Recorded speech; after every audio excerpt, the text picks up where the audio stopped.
Para pelayan komuni yang terkasih dalam Tuhan kita Yesus Kristus dimanapun saudara berada, pada kesempatan ini kita akan melihat secara umum gambaran pelayanan komuni. Persiapan apa saja yang harus disiapkan, dan itulah gunanya tabernakel berada di dalam gereja Katolik, yakni untuk pelayanan komuni di luar perayaan Ekaristi, yakni pelayanan komuni untuk orang sakit, untuk orang jombo yang karena keterbatasan fisiknya sudah tidak bisa lagi mengikuti perayaan Ekaristi di gereja, pelayanan pemberkatan untuk anak yang sakit, yakni anak-anak yang belum menerima komuni pertama namun membutuhkan pelayanan doa, dan juga pelayanan komuni untuk tahanan, sebagaimana yang diteladankan oleh Santo Tarsisius yang membawa komuni ke penjara. Untuk itu kita perlu mempersiapkan peralatan yang harus disiapkan. Yang pertama tentunya adalah piksis untuk membawa sakramen Maha Kudus. Yang kedua adalah kain korporale yang fungsinya untuk mengalas alat-alat pelayanan. Yang berikutnya adalah kain purifikatorium, yakni kain untuk memegang piksis, dan kemudian salib pelayan yang digunakan pada saat pelayanan, buku panduan, yakni buku pelayanan sakramen dan pemberkatan. Di sini kita merekomendasikan buku pelayan yang nama bukunya adalah buku pelayanan sakramen dan pemberkatan. Alat yang berikutnya adalah alat untuk memerciki orang sakit. Ada 3 jenis alat yang bisa kita pilih di sini, yakni dalam bentuk spray, dalam bentuk pemercikan, dan kemudian dalam bentuk kemasan botolan yang bisa langsung dipakai untuk memerciki orang sakit. Dan pada akhirnya kita akan melihat bagaimana tata cara untuk menyusun alat-alat tersebut.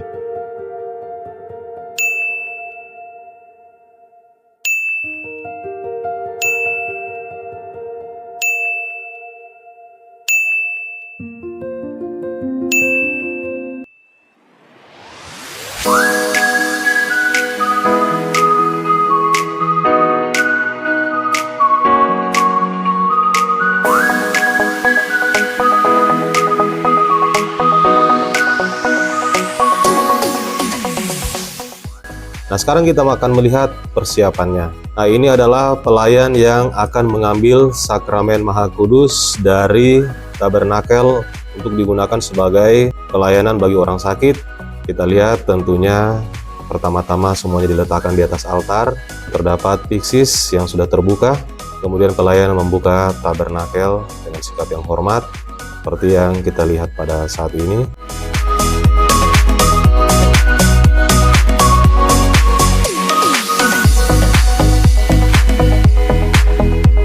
Dia pemindahan sakramen dari siborium ke dalam piksis sesuai dengan jumlah orang sakit yang akan dilayani.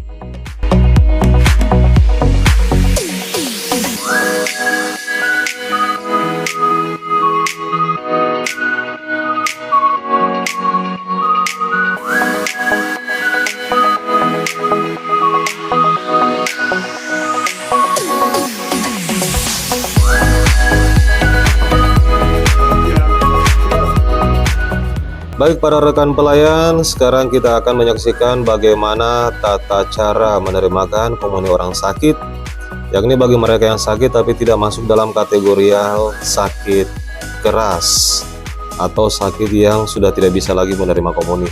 Jadi ini kondisinya adalah orang sakit yang masih bisa menerima komuni, masih bisa memakannya dan menelannya.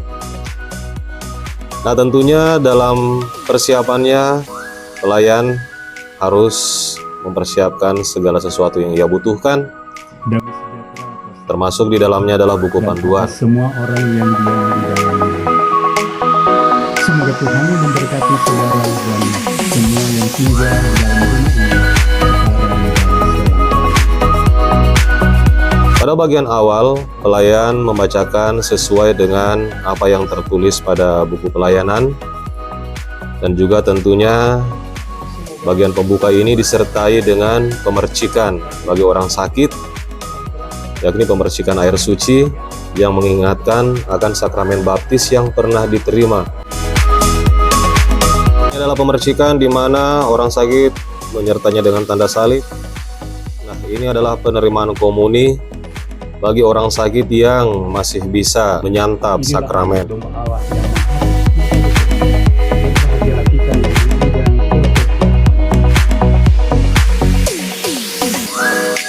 tubuh Kristus.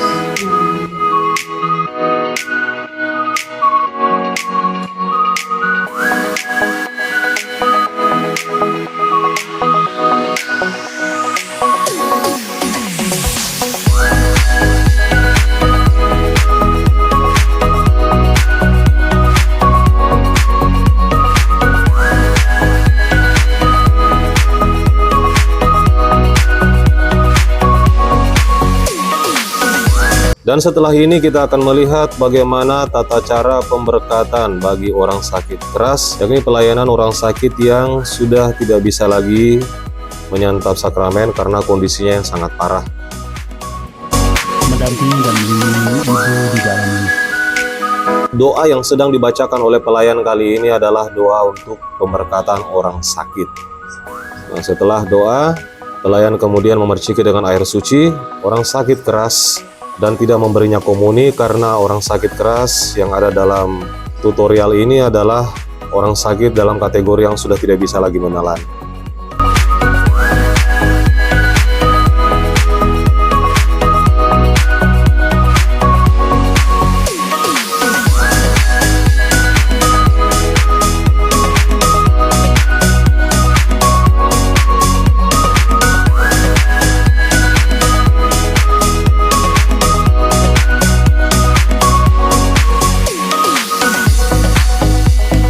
Rekan-rekan pelayan yang terkasih, saat ini kita sedang menyaksikan bagaimana cara melayani anak-anak yang sakit.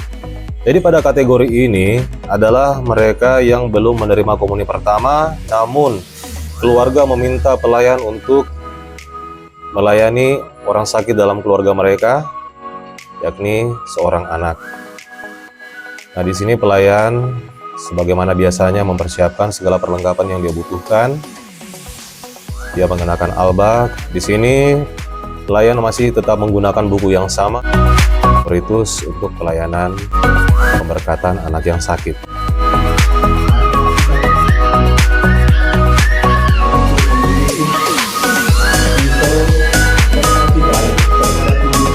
Setelah pembacaan doa berkat dilakukan, maka diikuti dengan pemercikan anak yang sakit dengan air suci.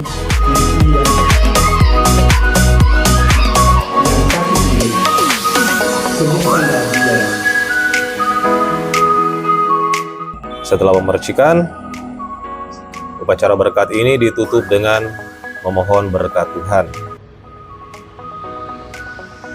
Demikianlah tata cara bagaimana untuk memenuhi pelayanan orang sakit bagi anak-anak yang belum menerima komuni pertama. dalam nama Bapa dan Putra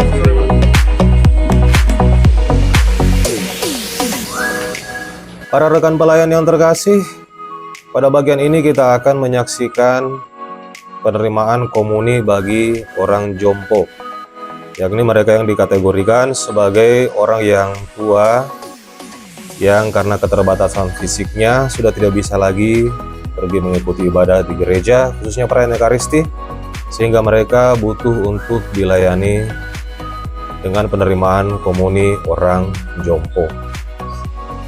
Pada bagian pembukaan ini masih dilakukan juga pemercikan sebelum menerima komuni pertama sebagai tanda untuk mengenang sakramen baptis yang pernah diterima.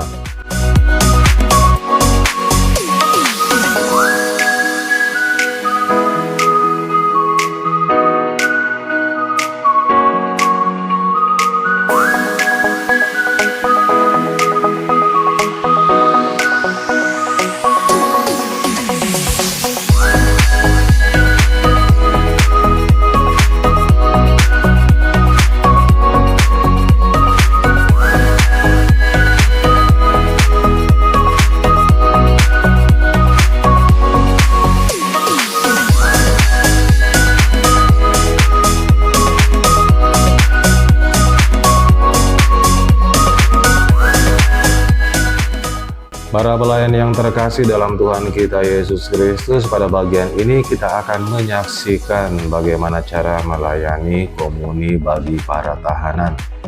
Di sini kita melihat bahwa pelayan tidak mengenakan alba maupun samir.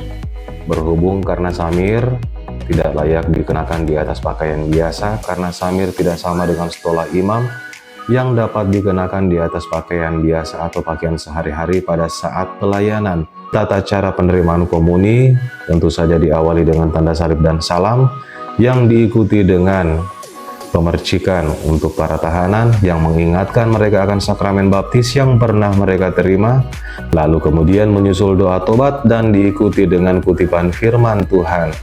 Di sini pelayan dapat memilih firman Tuhan yang ia hafal, lalu menyusul renungan singkat. Kemudian dilanjutkan dengan doa Bapa Kami dan ajakan untuk menerima komuni. Penting untuk diketahui bahwa ketika pelayan membawa sakramen dalam piksis untuk jumlah yang lebih atau melebihi penerima komuni yang akan menerimanya, pelayan dapat memilih untuk membawa pulangnya nanti dan memasukkannya ke tabernakel, atau dia memberikan semuanya kepada para tahanan untuk disantap, tetapi pelayan tidak ikut menyantapnya. Setelah penerimaan komuni diikuti dengan doa penutup. Untuk doa penutup dapat digunakan doa Salam Maria atau doa yang lainnya yang dipimpin oleh pelayan. Dan selanjutnya pada akhirnya ditutup dengan berkat Tuhan.